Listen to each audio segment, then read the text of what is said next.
जब हमारे उद्धार का समय आता है तो सबसे पहली कृपा होती है, हमें सत्संग मिलता है सबसे पहला।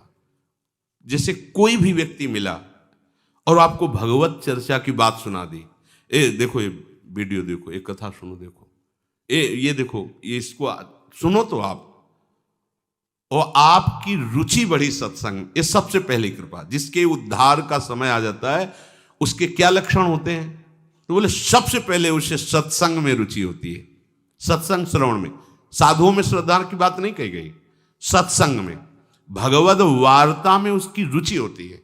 अच्छा, सुनने लगा, सुनने की थोड़ी सी रुचि हुई, अब उस रुचि ने क्या किया, दूसरा सोपान, अब उसको लगता है कि मुझे भगवान की शरण में होकर भजन करना चाहिए।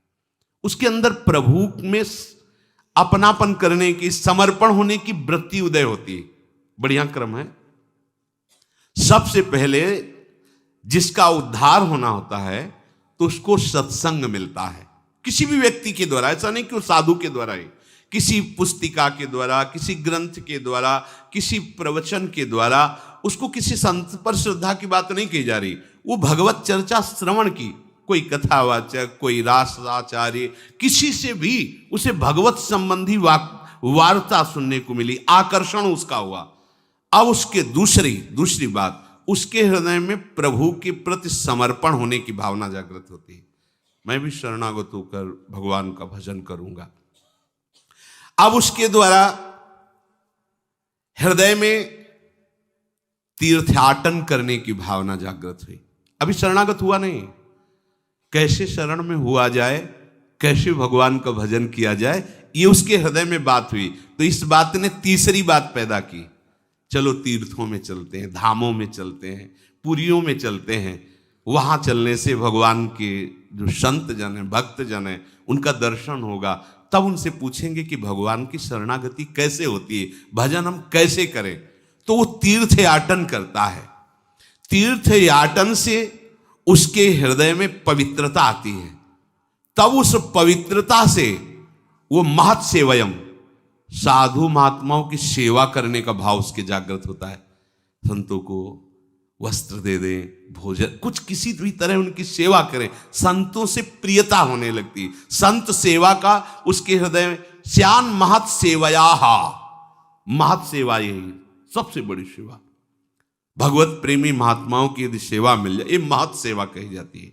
महापुरुषों की सेवा करने का चाव प्रकट, कैसे हमारे तन से, हमारे मन से किसी भी तरह कोई सेवा इनकी बन जाए, अब महत् सेवा बनती है उससे। संतों के पास जाकर उनके सामने शांत बैठ जाना, उनकी बात सुनना, यह भी सेवा है। उनकी आज्ञा पालन करना, यह सबसे बड़ी सेवा है। अगर आप शांत बैठ गए, किसी को विक्षेप नहीं पहुंचाते, उनकी बात सुन रहे, ये सेवा बन रही। मतलब एक आदमी वो दंडता करे, अभी सबके आनंद में विघ्न पड़ जाएगा। संतों के पास सबसे पहली सेवा है, आप शांत, गंभीर, हलचल रहित, उनके अनुकूल, फिर उनके वचनों को श्रद्धापूर्वक श्रवण करके, मनन करके अपने जीवन में उतारने की बात आती। महत् सेवा बनी तो उसकी प्रभु की बातों में आसक्ति पैदा हुई। भगवत चर्चा, भक्त चर्चा, आसक्ति कैसी अब होने लगी, अब बिना सुने नहीं रहा जाएगा, इसे आसक्ति कहते हैं। अब कैसे, क्या करूं जिससे मुझे रोज सत्संग मिले। ये अहोभाग्य है, अपने को जो रोज सत्संग कथन श्रवण करने को मिलता है, ये दुर्लभ बात है, दुर्लभ बात है। सुतदारा धन लक्ष्मी पापियों के घर होए, संत समागम हरि कथा तुलसी दुर्लभ। ये दुर्लभ बात, महत् सेवा से उसके हृदय में भगवत चर्चा सुनने की आसक्ति पैदा हो गई। अब पहले आसक्ति नहीं होती, सुन करके वो भगवान की शरण में होने की बात आई। शरण कैसे हुआ जाता है, इसके लिए तीर्थ याटन किया, हृदय पवित्र हुआ, साधु समागम हुआ, संत सेवा, महत् सेवायाम, संतों की सेवा बनी। उसके हृदय में अब सत्संग के प्रति आसक्ति हो गई। अब कुछ भी हो, सत्संग के बिना हम नहीं जी सकते। अब समझ लो, आप बिल्कुल नजदीक पहुंच रहे हो। कथा में जो ही रुचि हुई तो अकल्याण करने वाले जितने विषय थे उन पे उसकी नजर गई। काम, क्रोध, लोभ, ये जितनी उत्तेजनाएं थी, जो ये बुरे वेग थे जिनके कारण वो माया में गिर रहा था, उस पर नजर गई उसकी कि अरे मैं इनको सुख समझ रहा था और ये हमें नष्ट कर रहे हैं। अब उनके वो हर सलाह को काटने की बात उसके मन में आई। जो काम क्रोध की सलाह से वो भ्रष्ट हो रहा था, सत्संग में उसको ये विवेक प्राप्त हुआ और अब वो शासन करने लगा। उन विकारों को असह्य नहीं हो जाना, ये उनको नष्ट करने का उपाय है। अब सहा नहीं जा रहा, व्याकुलता हो जाना, ऐसा हम लोग नहीं कर पाते। हम लोग बहुत छुपा के अपने हृदय में उनको रखते हैं, तो इसीलिए वो बने हुए हैं। जिस दिन आप व्याकुल हो गए, अरे ये दुष्ट मुझे कितना नष्ट, भयभीत हो जाएगा वो। सच्ची मानिए, तुम इतने बल से बलवान हो कि तुम्हें काम परास्त कर दे, ऐसा नहीं हो सकता। तुम अपने बल को देख नहीं पा रहे हो। मेरे बल सी वृंदावन रानी, महारानी जी की तरफ देखो, फिर देखे तुम्हें कौन देखता है बुरी नजर से। न काम, न क्रोध, न लोभ, न मोह, न मद, न मत्सर। हम क्या करते हैं? महारानी जी की तरफ पीठ किए हुए और इनकी तरफ नजर किए हैं और इनका स्वागत करते हैं। लगता है इनसे हमें सुख मिलता है, इसीलिए बने हुए हैं। सत्संग, सत सेवा अर्थात साधु सेवा से जो सत्संग में रुचि हुई, उसने क्या किया? अनर्थ निवृत्ति कर दी।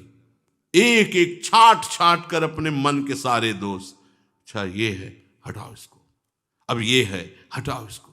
जितने विकार थे वो सब सत्संग के प्रभाव। रोज जलोगे आप, सत्संग सुन रहे हो, रोज जो आपके अंदर गंदगी है, गंदे विचार हैं, गलती है, वो आपको यहां बैठे बैठे जलाएगी। मैं कब निकल पाऊंगा इससे, मैं कैसे दूर कर पाऊंगा? ये सत्संग का प्रभाव होता है। अब कुछ लोग ऐसे भी होते हैं कि वो बांस की तरह होते हैं। बांस में कितनी भी जल वर्षा हो, खूब गाय के गोबर की खाद लगा दो, कभी उसमें फल नहीं लगेगा, पक्का। चाहे गुरु मिले बिरंच सम, फूले फरे न बेत, बरसे सुधा जल सम। अमृत वर्षा करे तो भी बेत बांस में फूल फल नहीं लगेंगे। ऐसे मूर्ख हृदय न चेत, चाहे गुरु मिले बिरंच सम। कुछ ऐसे जड़ स्वभाव के होते, या वही सत्संग सुनना चाहे सुन लिया, आचरण में फर्क नहीं पड़ेगा। हमें दिखाई देता है 8-8, 10-10 वर्ष हो गए, वही बात ज्यों की त्यों वही बात, कोई असर नहीं। बेत हैं ये, सुधरने वाले नहीं। अरे भाई, सुना इसीलिए जाता है कि जो हमारी गलतियां हैं उनका हम त्याग करें।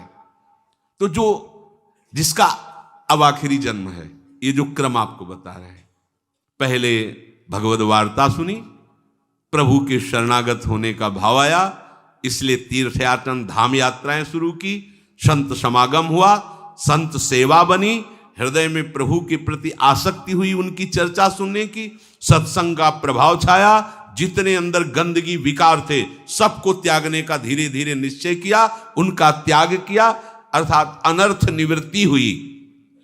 अब निष्ठा बन गई। अब निष्ठा बन गई। एक भरोसो, एक बल, एक आस, विश्वास।